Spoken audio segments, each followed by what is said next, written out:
In the blazing heat, hundreds of these flying foxes have perished, dropping from trees, unable to withstand the heat wave. Volunteers in Cairns have established a pop-up hospital to care for the survivors. It's just ridiculous. To try and quantify them, it's kind of impossible. There's reports of hundreds and hundreds. I've just been here today. We've already had about 40 deaths. The bats' distressing situation is also causing a major health concern for humans at risk of contracting the potentially fatal Lissa virus.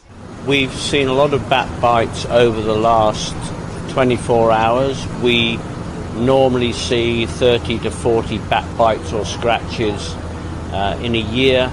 Over the last 24 hours, we've seen 7.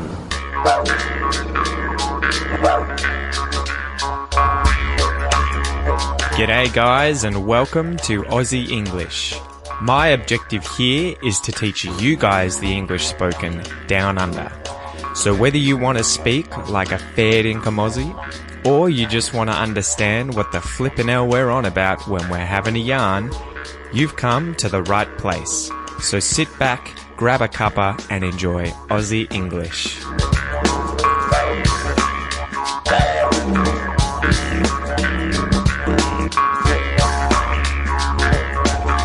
G'day guys, how's it going? Welcome to this episode of Aussie English. I hope you guys are going well.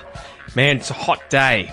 It is a hot day, and so I actually have the window open in the office here because there's no wind. It's one of those really calm hot days where the heat's kind of overbearing because there's no wind to sort of cool you down. Anyway, so if there's a bit of background noise, sorry about that. Hopefully you can hear some birds and not too many kids screaming or cars driving past, although that may happen in the near future as school has just finished for kids. Anyway, guys, welcome to the Aussie English Podcast, the number one podcast for anyone and everyone wanting to learn Australian English. So this week, it's my birthday. It is or will have been my birthday by the time this episode comes out. But at the moment, it's Wednesday, and my birthday's tomorrow, and I'm turning 32. So for this week, for you guys, I wanted to give you a chance to celebrate my birthday with me. And if any of you guys haven't signed up to the Aussie English Classroom, you can do so this week for free. So the trial for 1 week, your 7-day trial is absolutely free. You can sign up, enter your details. You will have access to everything. If you want to unsubscribe before the end of the 7 days so that you don't pay the next fee for the next month, you can do that too. But I want to give you guys a chance to get in there, see what it's about. You'll get access to my 60 plus courses in there for pronunciation, vocab, learning expressions, how to speak like an Australian, everything like that. And also, now, Aussie English Classroom members, under the new system, will have access to the premium podcast as well. Okay, so you can sign up for 1 week, go to aussieenglish.com.au, and you will get access to the Aussie English Classroom as well as the premium podcast. Anyway, guys, that aside, the intro scene there was about bats in Cairns. And notice there, I don't pronounce it Cairns with the R. We pronounce that as Cairns, the city in Queensland, right? Cairns. So there was a heat wave there last year that killed a whole bunch of bats, and people went out there having to try and protect them and save them because, you know, you don't want a whole lot of dead native animals all over the place. Anyway, you'll see how this ties in with the expression episode today in the Aussie English Fact. So we'll wait until we get there and we'll talk more about bats. To kick it off though, to begin, let's start with a joke. And the joke today is, what did the triangle say to the circle? So what did the triangle, you know, the shape with 3 points, the triangle say to the circle, a shape with no points? You're pointless. Oh, do you get it? What did the triangle say to the circle? You're pointless, meaning there's two meanings here, right? It's a double entendre. It's a pun. You could say that you're pointless, meaning that you have no points, because the triangle has 3 points, the circle has no points. You're pointless. But if you say to someone you're pointless as well, it can mean that you have no meaning. There's no purpose to you. There's no point to you, right? You are pointless. So I hope you get that, guys. I wanted to do a shape joke because today the expression is bent out of shape. So you might hear get bent out of shape or become bent out of shape.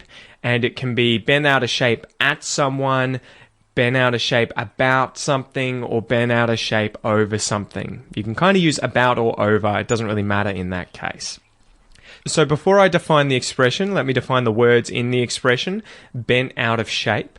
So if you bend something, you bend it, it is that you shape or force it into a curve or angled shape, right? So if I had a piece of wire that was long and straight, and I turn it into the shape of a U, to do that, I have to bend it. I might bend it with my hands, I might bend it over my knee, I might step on one end and use my hand to bend it up. But when I change the shape of it, when I deform it, I'm bending it, okay? Out of shape. Now, this can have two meanings. Obviously, if you are out of shape, you're not in shape. These are kinds of two opposites, out of shape and in shape. And it can mean if you are out of shape, you're deformed. And if you're in shape, you're in the right shape, right? So imagine that you have a circle and you sit on it and it gets squished.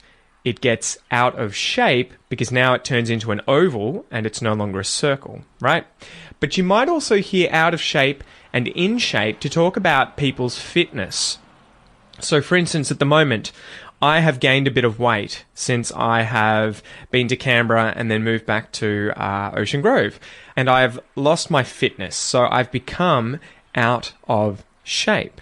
So now I want to get into shape, I want to lose a little bit of weight, but I also want to get fit. I want to get back into shape, you know, how my body should be, to get into shape, to get out of shape. So the expression definition, guys, bent out of shape, to get bent out of shape, to become bent out of shape. This means to get or become very angry, really agitated, incredibly upset.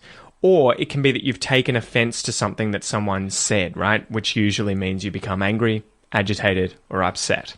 So apparently this originates from the early 1900s, I believe, when bent used to be used to talk about someone who was influenced by drugs. So if you drank some alcohol or you did some kind of drug like cannabis or heroin or something, because you start to sort of lose your senses, you know, you're not straight, you're bent. And then later it became bent out of shape to talk about people on drugs or under the influence of drugs. And then the expression kind of morphed to mean that someone has changed from their normal sort of personality or, you know, happy nature, and they've become angry, upset, or agitated. So they've bent out of shape. They've changed from being sort of pleasant and happy to being angry and agitated. So as usual, let's go through 3 examples of how I would use this expression in day-to-day life. And we'll start with one where, imagine you're driving along the Princes Highway, which is a highway near me where I live. It goes from Geelong all the way up to Melbourne, and, you know, beyond both of those cities. So imagine you're driving along the Princes Highway, and one day someone cuts you off accidentally. So they're trying to change lanes, and you try to change lanes at the same time, and the person cuts you off. They get in front of you, they bump into your car. It's not serious, but they cause a bit of damage. So you both pull over to the side of the road. You get out of the car, you're a little bit shaken, you're a little bit pissed off, but you're no worse for wear, right? You're not injured, you're okay. The other guy gets all upset and he blames you for the accident. He's saying, you came out of nowhere, it was your fault, you slammed into my car. If he gets upset, if he gets angry, he's getting bent out of shape. He's becoming bent out of shape, meaning he's getting frustrated, he's becoming irritated, agitated, upset. He's becoming bent out of shape. And if you want to rile him up a little bit, you know, I don't recommend it, but if you wanted to make him offended or annoyed, you might say to him directly, hey mate, don't get bent out of shape. Calm down, take it easy, and let's exchange details to get insurance information, and we'll get them to deal with it. Example number 2. So imagine you're a woman zookeeper. So you're a woman who's in charge of the big cats or the tigers or the lions, cheetahs, jaguars, panthers, whatever big cat it is at Melbourne Zoo, or maybe the Open Range Zoo, Werribee Zoo near Melbourne. So one day you show up to work and the bear keeper ran out of food, and he's come into your room, wherever you are that you work, that you have all your food stored, and he's nicked your food. He's stolen the food that you had for your cats. So as a result, you now have to go down to the local abattoir where they kill and butcher things like cows and sheep, livestock. And you have to organize the food for the big cats. You got to buy it. You have to tell them what you want. And it's going to take you an extra hour or two out of your day, and put you behind schedule. So when you finally get that work done, you return to the zoo with, say, a wheelbarrow full of meat. You head over and feed your animals, and afterwards you see the bear keeper as he walks past, and you might say to him, once you're angry and upset, "What the hell were you doing? Why did you steal my food? That was my food." And so you might get a little bit bent out of shape. You might lose your cool. You might give him a piece of your mind. You might get angry at him. You might get a little bent out of shape at that guy for stealing your meat. Example number 3. Imagine you are a surfer. You love hitting the beach on a hot day with your boardies, or maybe a wettie if the water's a little bit cold. You have your favorite surfboard under your arm. You run into the water and catch a few waves for the day. So one day you take a mate down who's not very confident. He doesn't feel comfortable in the water. So he hates deep water, he hates big surf, he gets nervous when the swell's really big, and he freaks out when it comes to sharks. But he's decided today he's going to bite the bullet, he's going to suck it up, and he's decided to go for a surf with you because the weather's just too good. So you get out there, you paddle out behind the breaking waves and you get ready to catch a few waves. He starts to loosen up a little. He starts to get into the swing of things, to relax, to become comfortable. He catches a few waves, he's having fun, and then all of a sudden, he spots a shadow under the water. All of a sudden, he sees a fin break the surface of the water. It pops up, maybe 50 meters away from him. And he totally loses the plot. He starts screaming and trying to paddle frantically into shore in a state that is as much anger as it is fear. So the next wave to come through lets you see, the creature's just a dolphin.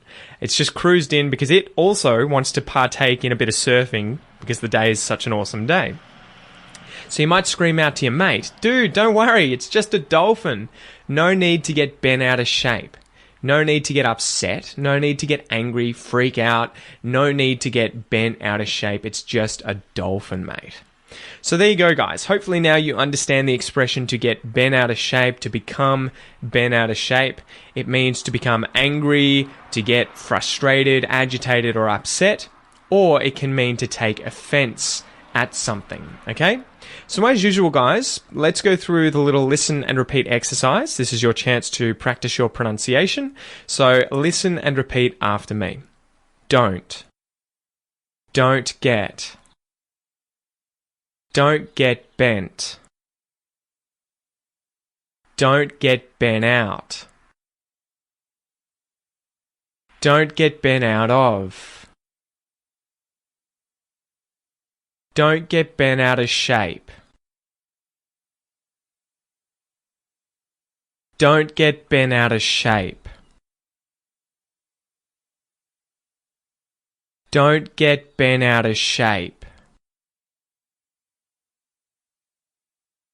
Don't get bent out of shape. Don't get bent out of shape.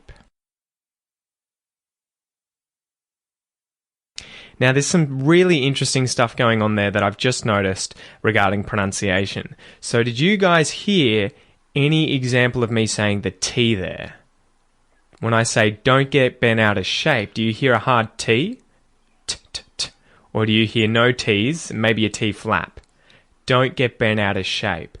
That's it. So because the T is actually at the end of every single one of those words, don't get bent out, it's either being muted or unreleased, where we don't need to pronounce it because there's a consonant after that word, or it's turning into the T flap where there are vowels on either side of it. So if you want to learn more about that, jump into the Aussie English classroom. Remember, it's 7 days for free for you to try it, and I've got lessons teaching you how to learn those more subtle aspects of Australian pronunciation, okay? So go check it out. And don't get bent out of shape. Let's finish. I forgot to do the last little bit. I became bent out of shape.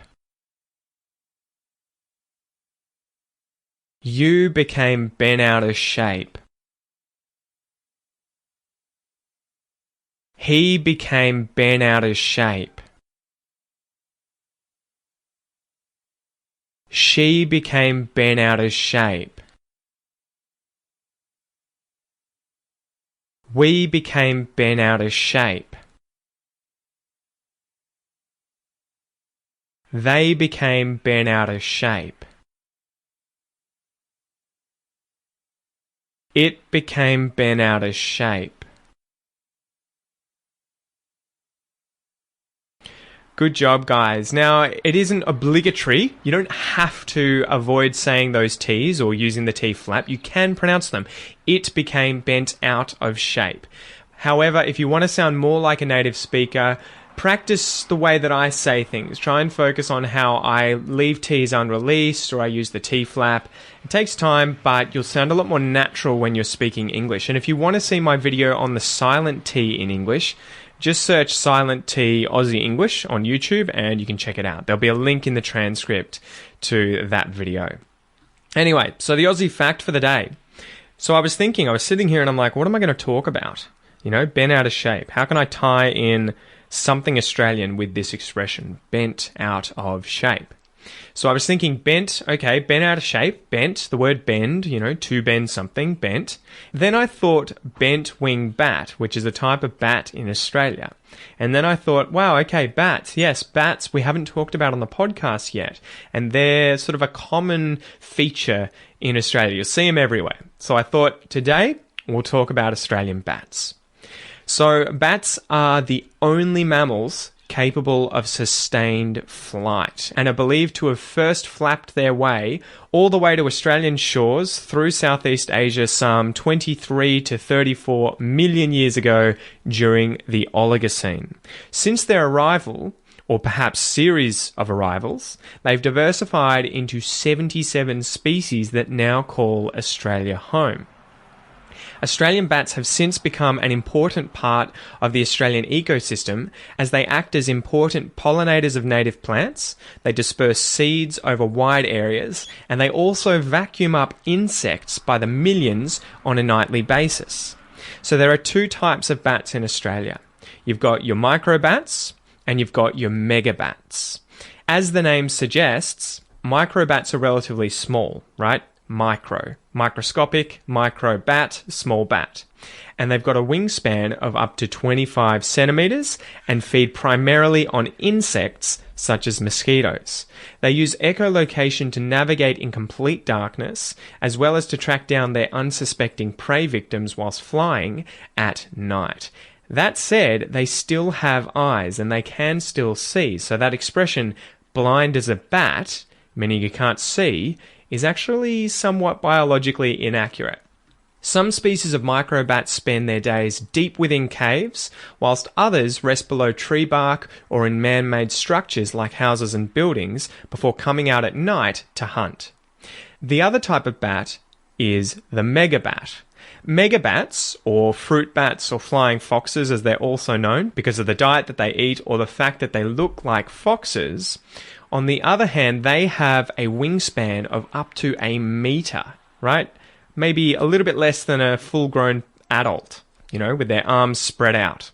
So unlike their micro cousins, they don't use echolocation. They don't have echolocation as an ability, nor do they feed on insects. Instead, they opt for a vegetarian lifestyle, eating things like fruit, blossoms, and nectar, right? Fruit bats. Due to their lack of echolocation, they have really well-developed eyes and a strong sense of smell, which enables them to locate food in the dark. They live in large social groups in trees called camps or colonies. Now, are bats dangerous? In and of themselves, bats aren't really dangerous. You know, you might get scratched or bitten if you were to come into contact with a bat. However, they do harbour many dangerous parasites and diseases which have proven lethal to humans in the past.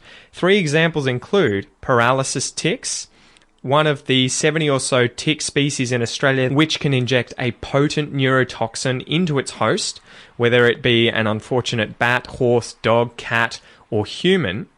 And there have been at least 20 deaths from these ticks in the past, and every year 500 dogs are killed by them. Australian bat lyssavirus is number 2. This is a virus that belongs to the group of viruses that includes rabies, although we don't have rabies in Australia.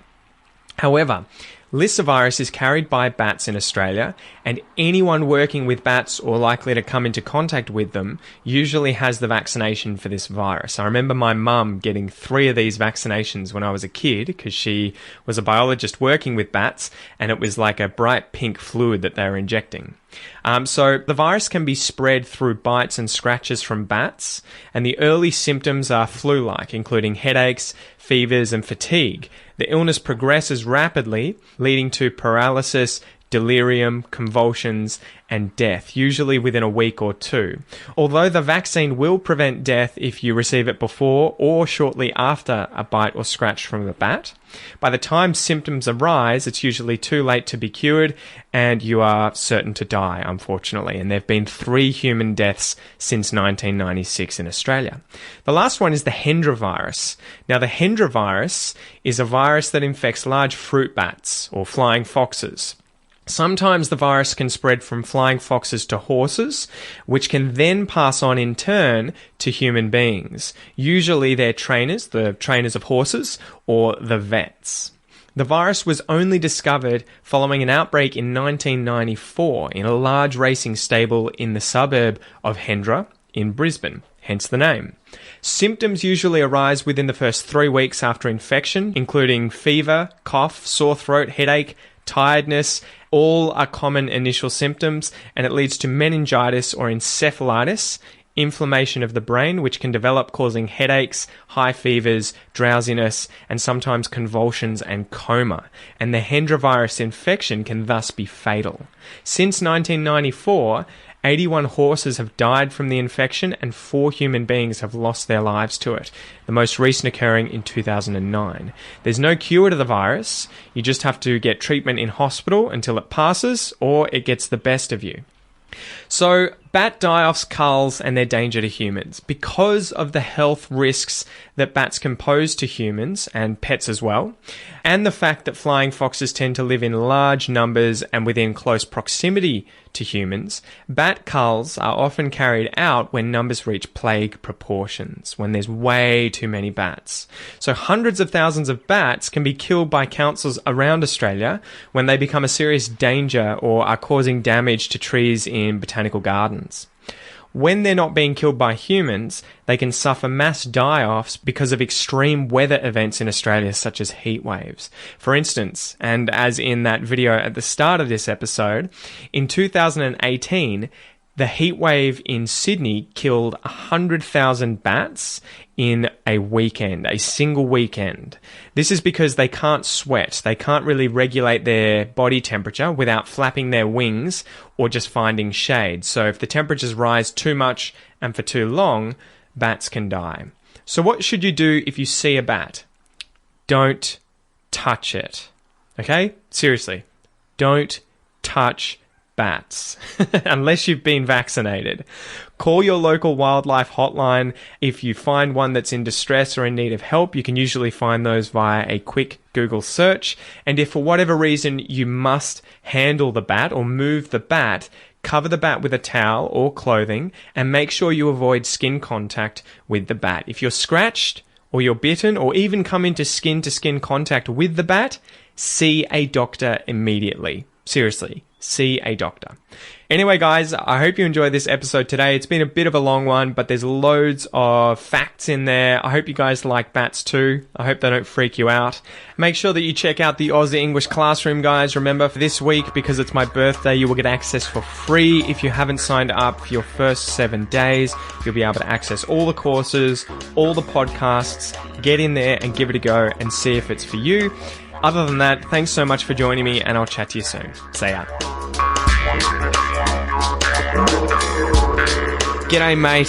Thanks for listening to this episode of the Aussie English Podcast. If you wish to support the podcast and help me keep bringing you content, you can do so via my Patreon page. Remember, it's my mission here at Aussie English not only to help you understand Australian English, but to speak it like a native. If that's your goal, make sure you enroll in the Aussie English Classroom, guys, where you'll get all the bonus content for today's episode designed to improve your English even faster. Have a ripper of a day, and I'll see you in class.